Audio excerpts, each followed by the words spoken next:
Studying the Bible on my own has been one of the most important things that could have helped me to grow in my understanding.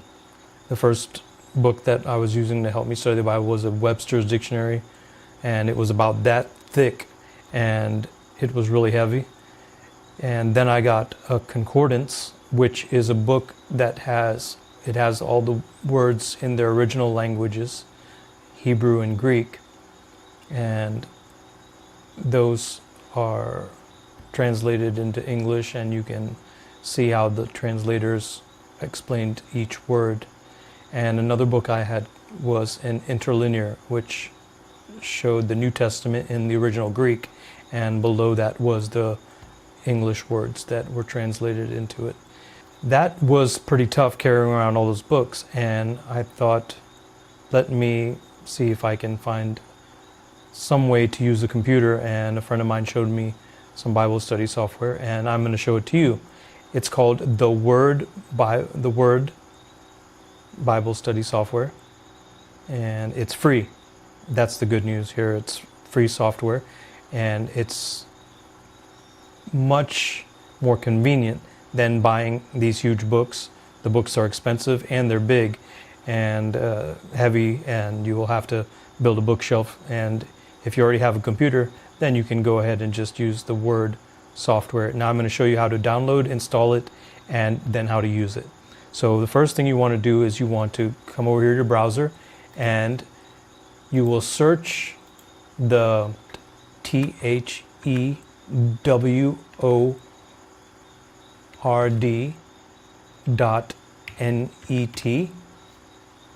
Go, and it will show you Bible software, the Word.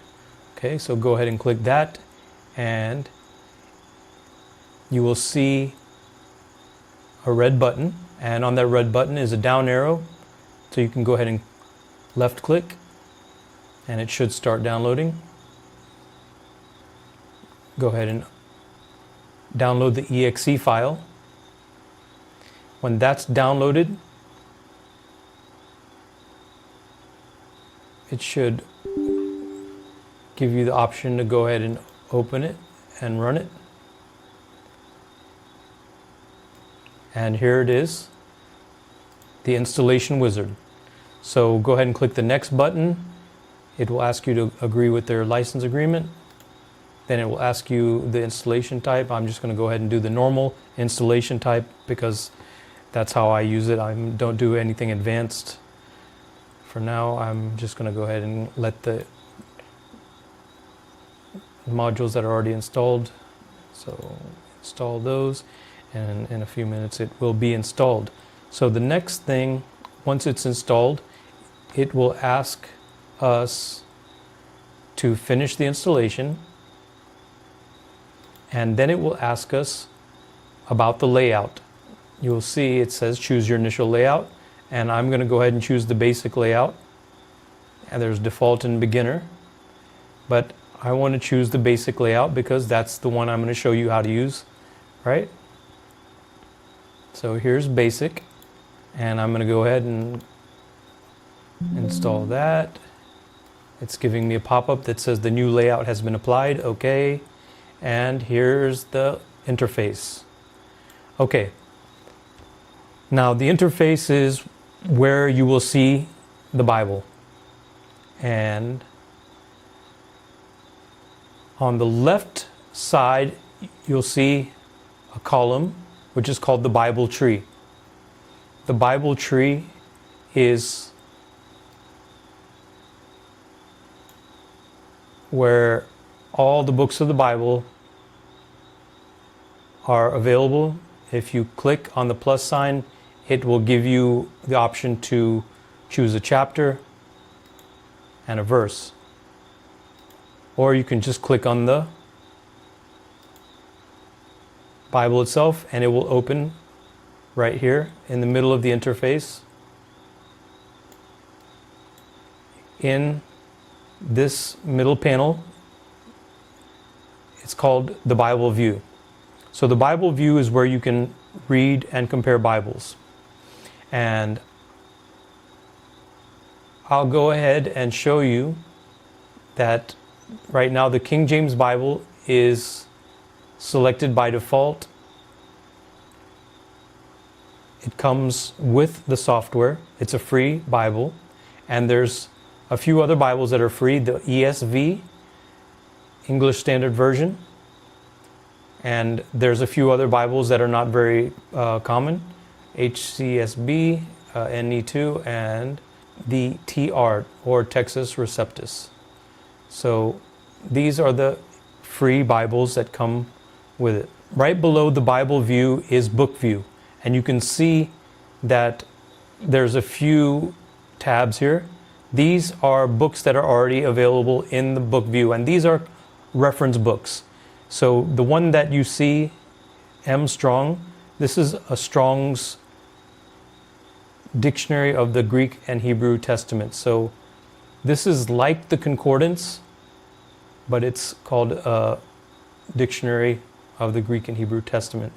So I'll go ahead and click that, and you can see it's highlighted. Okay, so on the right side you can see this column. It's called the Bible Search View.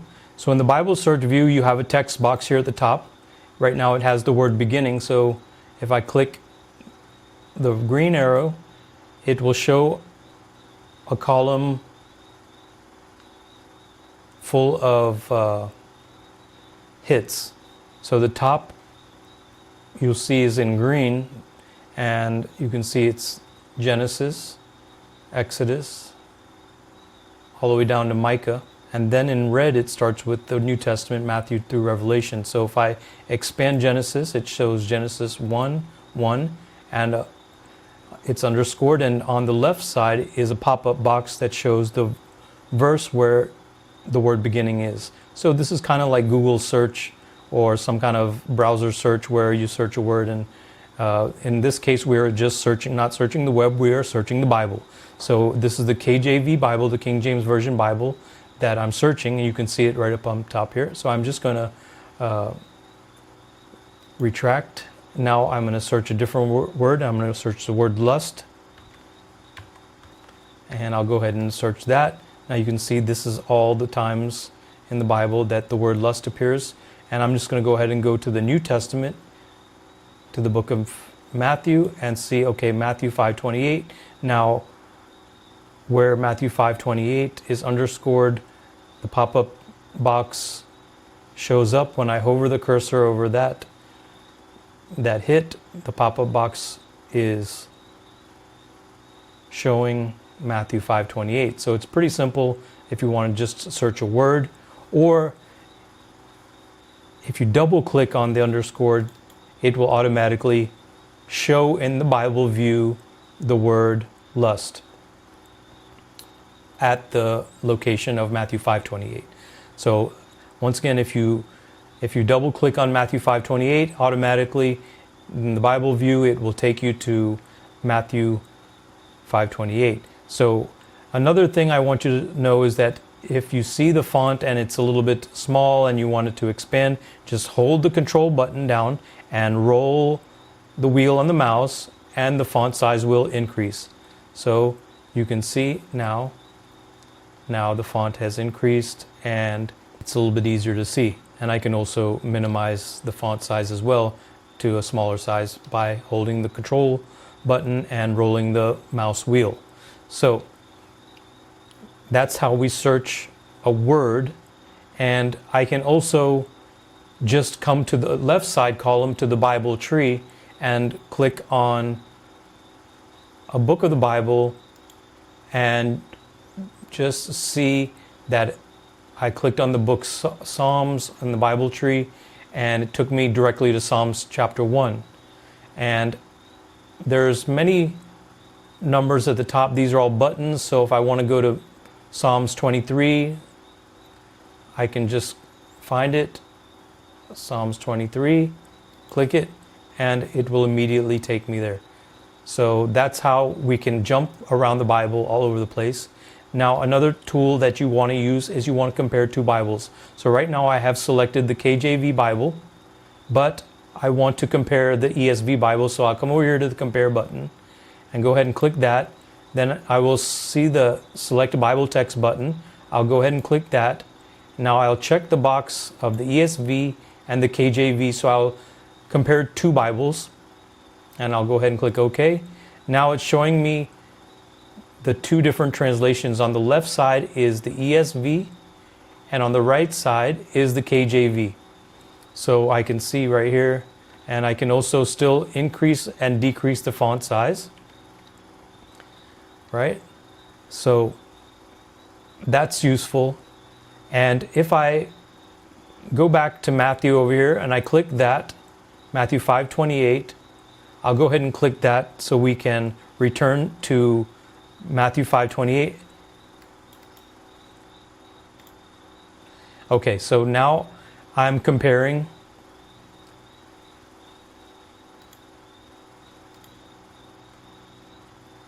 Matthew 5:28, and you can see right here on the left side how the ESV translators have translated the book of Matthew into English, and on the right side you see the KJV translators, how they've translated that.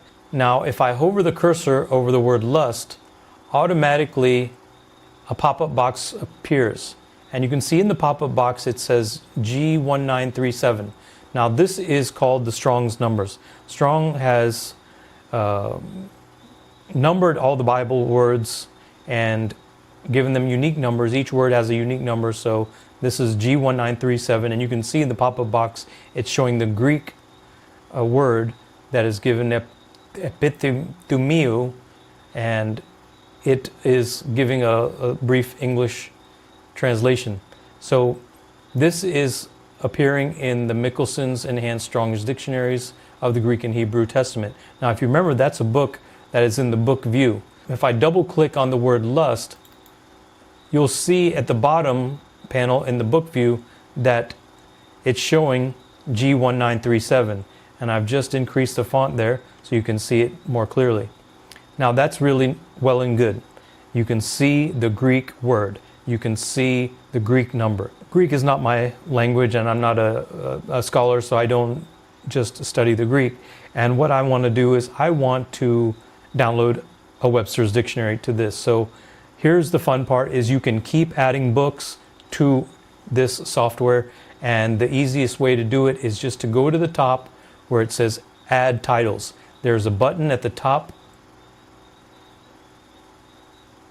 and as you hover the cursor over there, you'll see it says Add Bibles and Reference Books to your installation. So I'm going to go ahead and click that, and it's connecting to the repository on the online repository.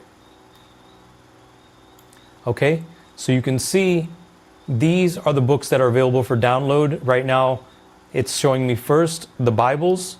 I'm going to collapse that column. Commentaries, I'm going to collapse that.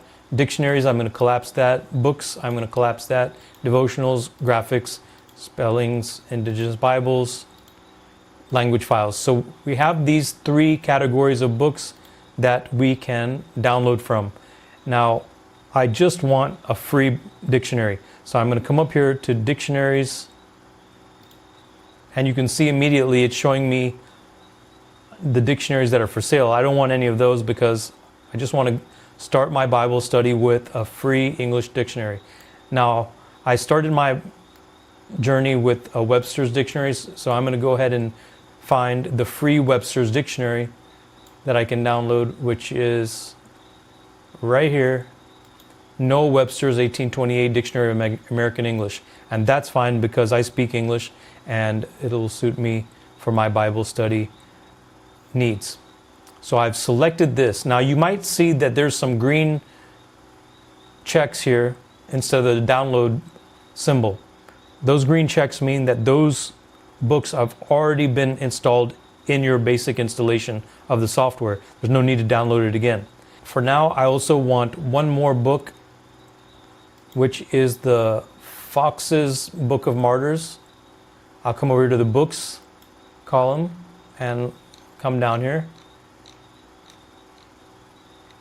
Fox's Book of Martyrs, it's a free book, very old book. I think it was written in the 1600s. You can see it's free, right? So I'm going to download these 2 books. I'm going to come down here to the download and install button. I'm going to go ahead and click that, and it's downloading. Once the download is complete, it's telling me the 2 new modules have been installed, and it'll be available next time I restart the Word. So I'm going to go ahead and restart it. Okay, now while it's restarting, a pop-up will appear that's telling me the new modules have been detected, and the program would like to add the modules to the book view. The new module has been added to the highlighted book view. Okay, fine. It's telling me they've added these 2 books. Okay, and immediately you can see the Webster's Dictionary button is highlighted. So I'll click that, and I'll just go ahead and find a word here. And I found here in Matthew chapter 5 the word fornication. So fornication, I've hovered the cursor over that, and it's showing me the word G4202. Now I'm just seeing the Webster's Dictionary, and that's good because I speak English and I can read the Webster's Dictionary reference for fornication. But I want to also see the Greek Strong's Dictionary. So what I'll do is I'll go up here to the Windows button and ask for the new book view. Okay, so it's given to me down here. I'll just put that over here so I can see it. Okay.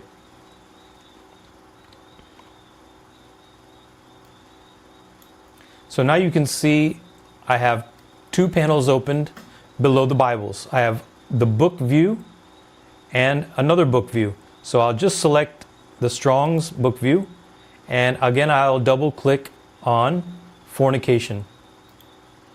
Okay, so here's the Greek and here's the English Webster's Dictionary, and below it the Greek.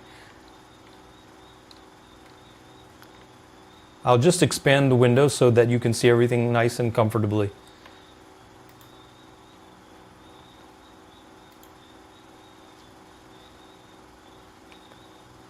So I have the Webster's Dictionary showing the word fornication, and this is the same word that, if I hover over fornication, you can see it's showing the same word that is appearing in the book view number 2, G4202. And that's all there is to it. To get into this software and do a word study and find out a little bit more about what you're reading and getting a little bit of deeper insight into what the Bible is talking about. Because we don't always use these words every day when we're speaking in our day-to-day activities. We don't use the word fornication, or we don't use the word lust. And it's good for us to get a little bit of deeper insight into what the Bible is talking about, so we can decide what we believe about what God is telling us is right and wrong, and what to do and what not to do.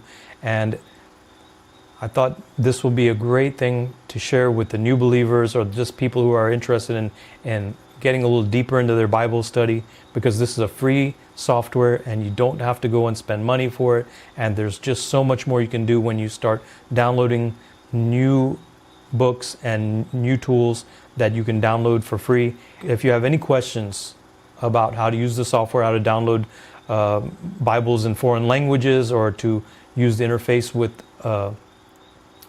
another language, to switch to a different language interface, then just go ahead and leave the question in the comments, and I'll get back to you with a follow-up video of installing different Bibles or different languages for the interface.